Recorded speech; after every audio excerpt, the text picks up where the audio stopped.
ನಮಸ್ತೆ ಕಾರ್ಯಕ್ರಮಕ್ಕೆ ತಮಗೆ ನಮಸ್ಕಾರ ಸ್ವಾಗತ. ನಮಸ್ಕಾರ.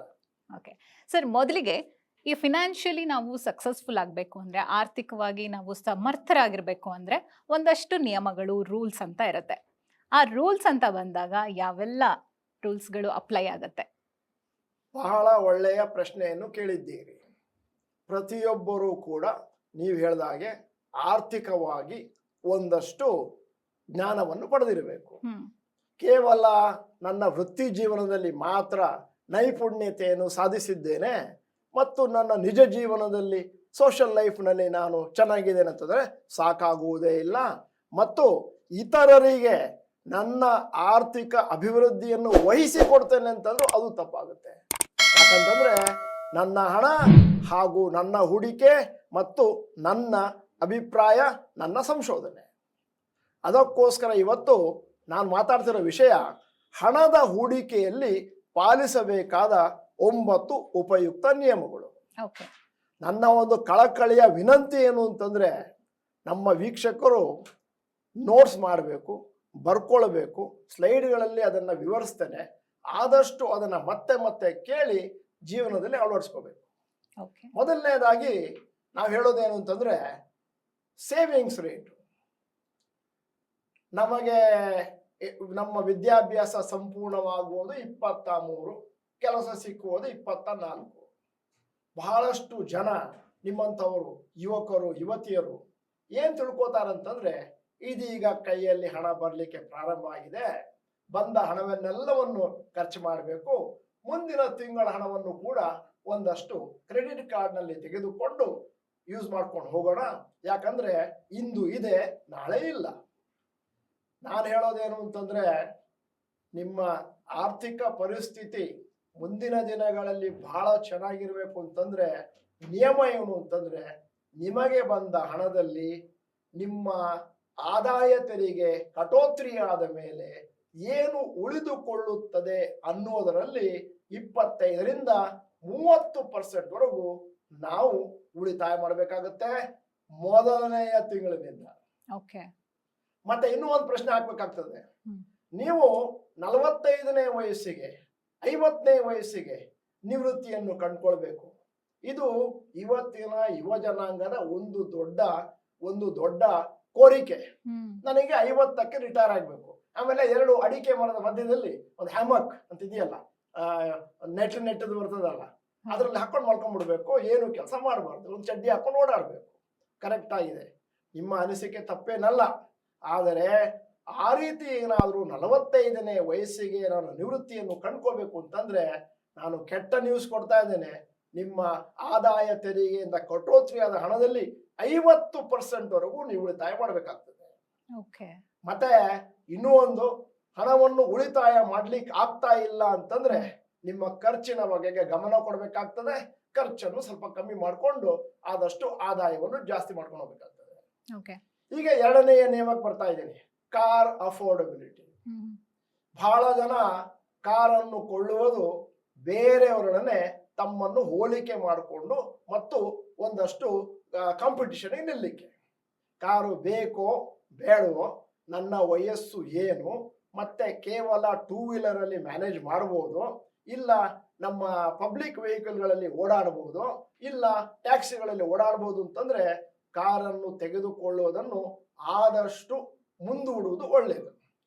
ಆಮೇಲೆ ನೀವು ಕಾರನ್ನು ಕೊಳ್ತೀರಿ ಅಂತಂದ್ರೆ ಫೈನಾನ್ಷಿಯಲ್ ನಿಯಮ ಹೇಳ್ತೇನೆ, ಕಾರಿನ ಒಟ್ಟು ಮೊತ್ತದ 20% ನೀವು ಅದನ್ನ ಡೌನ್ ಪೇಮೆಂಟ್ ಆಗಿ ಕಟ್ಟಬೇಕಾಗ್ತದೆ. ಅದಾದ್ಮೇಲೆ EMI ಬರುತ್ತೆ ಪ್ರತಿ ತಿಂಗಳು. ಆ EMI ಏನಿದೆ ಅದು ನಿಮ್ಮ ಒಟ್ಟು ಸಂಬಳದ ಕಟೋತ್ರಿ ಆದ ಮೇಲೆ ಆದಾಯ ತೆರಿಗೆ ಅದರ 10%ಗಿಂತ ಮೇಲಕ್ಕೆ ಹೋಗ್ಬಾರ್ದು.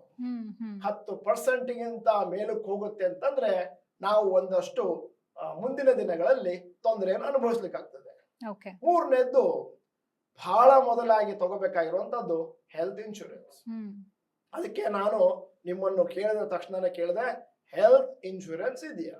ನಮ್ಮ ಝೀರೋದಾದ ಸಂಸ್ಥಾಪಕರಾದಂಥ ನಿತಿನ್ ಅವರು ಹೇಳ್ತಾರೆ, ಪ್ರತಿಯೊಬ್ಬರು ಕೂಡ ಕೇವಲ ಒಂದು ಈವೆಂಟ್ ಇಂದ ದಿವಾಳಿ ಆಗೋದು ಬಾಕಿ ಆಗ್ತದೆ. ಅಂದ್ರೆ ಒಂದ್ಸರಿ ಹಾಸ್ಪಿಟಲ್ ಆದ್ರೂ ಸಾಕು. ಒಂದು ಸತಿ ಹಾಸ್ಪಿಟಲ್ ಅಲ್ಲಿ ಅಡ್ಮಿಟ್ ಆಯ್ತು ಅಂತಂದ್ರೆ ವ್ಯಕ್ತಿ ದಿವಾಳಿ ಆಗ್ತಾನೆ. ಮೊನ್ನೆ ಇದೇ ಸ್ಟುಡಿಯೋ ಬಂದಾಗ ಇನ್ನೊಬ್ರು ಯಾರು ಹೇಳಿದ್ರು, ನಾನು ಒಂದಷ್ಟು ಹಣವನ್ನು ಉಳಿತಾಯ ಮಾಡಿಟ್ಟಿದ್ದೆ, ಒಂದು 5-6 ಲಕ್ಷ.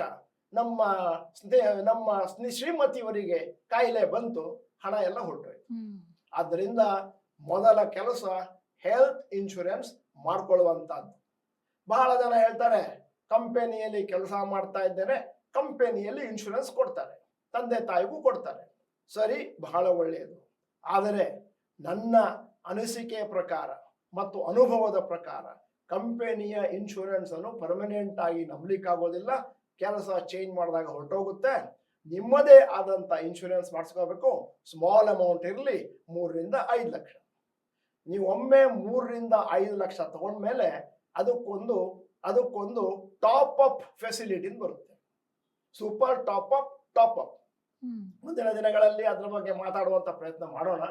ಟಾಪ್ ಅಪ್ ಅಂತಂದ್ರೆ ಒಂದು ಸ್ಮಾಲ್ ಪ್ರೀಮಿಯಂ, ಇದೊಂಥರ ಸ್ಟೆಪ್ನಿ ಇದ್ದಾಗೆ. ಸ್ಮಾಲ್ ಪ್ರೀಮಿಯಂ ಅನ್ನು ನೀವು ಕಟ್ಟಿದಾಗ ನಿಮ್ಮ ಅದೇನು ಇನ್ಶೂರೆನ್ಸ್ ಮಾಡಿಸಿದ್ರಿ 3-5 ಲಕ್ಷ, ಫಟ್ ಅಂತೇಳಿ 10-20 ಲಕ್ಷ ಹೊರಟೋಗುತ್ತೆ. ಅದರಿಂದಾಗಿ ನೀವು 3-5 ಲಕ್ಷ ನಿಮ್ಮ ಒರಿಜಿನಲ್ ಇನ್ಶೂರೆನ್ಸ್ ಅವ್ರು ಕೊಡ್ತಾರೆ. ಮತ್ತೆ ಇನ್ನೊಂದು ಯಾವುದೋ ಕಂಪನಿಯಲ್ಲಿ ಟಾಪ್ ಅಪ್ ಮಾಡಿದ್ರೆ ಹಾಸ್ಪಿಟಲ್ ಅಡ್ಮಿಟ್ ಆದಾಗ ನಿಮ್ಮ ಬಿಲ್ಲು 5 ಲಕ್ಷಕ್ಕಿಂತ ಜಾಸ್ತಿ ಬಂತು ಅಂತಂದಾಗ ಉಳಿದ 15 ಲಕ್ಷವನ್ನು ಅವರು ಪಾವತಿ ಮಾಡ್ತಾರೆ. ಇದು ಬಹಳ ಬಹಳ ಇಂಪಾರ್ಟೆಂಟು. ಅದಕ್ಕೋಸ್ಕರ ನಾನೇನ್ ಮಾಡ್ತಾ ಇದ್ದೀನಿ, ಇದೇ ಸ್ಲೈಡ್ ಏನಿದೆ ಅದನ್ನ ಆಯುಷ್ ಟಿವಿಯ ಪ್ರೋಗ್ರಾಮ್ ಅಲ್ಲಿ ಹಾಕಿದ್ದೀನಿ. ನೀವು ಅದನ್ನು ನೋಡ್ಕೊಂಡು ನೋಟ್ಸ್ ಕೂಡ ಮಾಡ್ಬೋದು. 4ನೇದು, ನೀವು ಯಾವುದೇ ಉಳಿತಾಯವನ್ನು ಪ್ರಾರಂಭ ಮಾಡುವ ಮುಂಚೆ ಒಂದು ವಿಚಾರವನ್ನು ನೆನಪಿನಿಟ್ಕೋಬೇಕು. ಏನು ಅಂತಂದ್ರೆ ಎಮರ್ಜೆನ್ಸಿ ಫಂಡ್ ಅಂತ ಕ್ರಿಯೇಟ್ ಮಾಡಬೇಕು.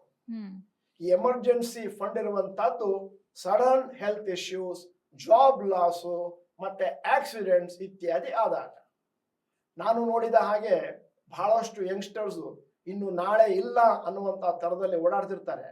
ಒಂದು ಆಕ್ಸಿಡೆಂಟ್ ಆಯ್ತು ಅಥವಾ ಜಾಬ್ ಹೊರಟೋಯ್ತು ಒಂದು 8 ತಿಂಗಳು 9 ತಿಂಗಳು ಅಂತಂದ್ರೆ ಆಮೇಲೆ ಆಲ್ಮೋಸ್ಟ್ ಭಿಕ್ಷೆ ಬೇಡುವಂತ ಸನ್ನಿವೇಶಕ್ಕೆ ಬರ್ತಾರೆ. ಅದರಿಂದಾಗಿ ನೀವು ಮೊದಲನೆಯ ತಿಂಗಳಿನಿಂದನೇ ಪ್ರಾರಂಭ ಮಾಡಬೇಕು. ಎಮರ್ಜೆನ್ಸಿ ಫಂಡ್ ಅನ್ನು ಕ್ರಿಯೇಟ್ ಮಾಡಿ ಒಂದು ಜಾಗದಲ್ಲಿ ಇಟ್ಕೊಳ್ಳುವಂತದ್ದು. ಎಮರ್ಜೆನ್ಸಿ ಫಂಡ್ ಅಂದ್ರೆ ಏನು ಅಂತ ಕೇಳಿದ್ರೆ, ನಿಮ್ಮ ಮಾಸಿಕ ವೆಚ್ಚದ ಲೆಕ್ಕವನ್ನು ಹಾಕಿ.